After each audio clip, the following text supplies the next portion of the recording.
8 people are recovering from gunshot wounds from the shooting, and doctors say they are doing better. Also today, the Navy will start counseling for families affected by the shooting. They want to make sure that people who are showing signs of distress get the help that they need. Here in Newport News, police say that a woman was looking out her window on Nanzeman Road. She saw a suspicious group of men run behind her neighbor's home. And the whole time she's looking out the window, she's also on the phone with 911. Usually when a cruise ship is in town, these steps are full of people. You can see right now they're empty. And city officials say they don't know how long it's going to take to find a new director here. In Norfolk, Karen Hopkins, 13 News Now. If you came to the Calypso Bar and Restaurant Friday night, Virginia Beach Police want to talk to you because you could be a victim of a crime and not even know it. Karen, organizers have already canceled several events there tonight. Yeah, some events canceled, but many activities still going on. Like, check this out. I am sitting on top of a camel. And organizers say it was tough getting all these animals in with such wet weather. Has been covering this story from the beginning. She's back out live at the Navy Yard. Here at the Navy Yard, investigators are back on scene trying to determine the motive behind this crime. Officials say it could take weeks or even months to gather the evidence to close this case. Fresh flowers and signs of strength are hanging outside the Washington Navy Yard. It's probably somewhat therapeutic, just getting back to normal. Several workers are coming back to base for the first time since the mass shooting. Workers like Michael Locke were allowed to pick up cars and personal belongings they had to leave behind that day. But only essential personnel could stay inside as of Wednesday. It looks like tomorrow. Yeah, for the east, the east end of the yard. I think the west end here, they're not going to be able to get in, I think, for another day or two.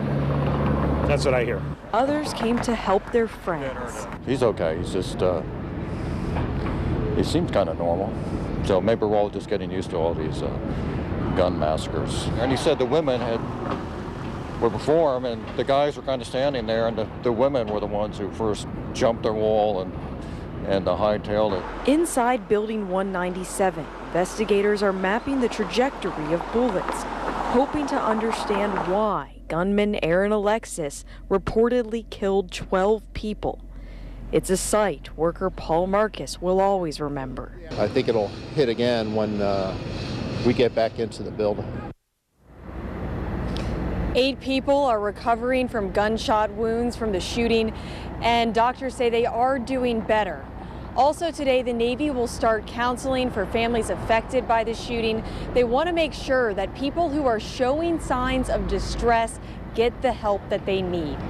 And we're live in Washington, D.C. Karen Hopkins, 13 News Now. Here in Newport News, police say that a woman was looking out her window on Nanzeman Road.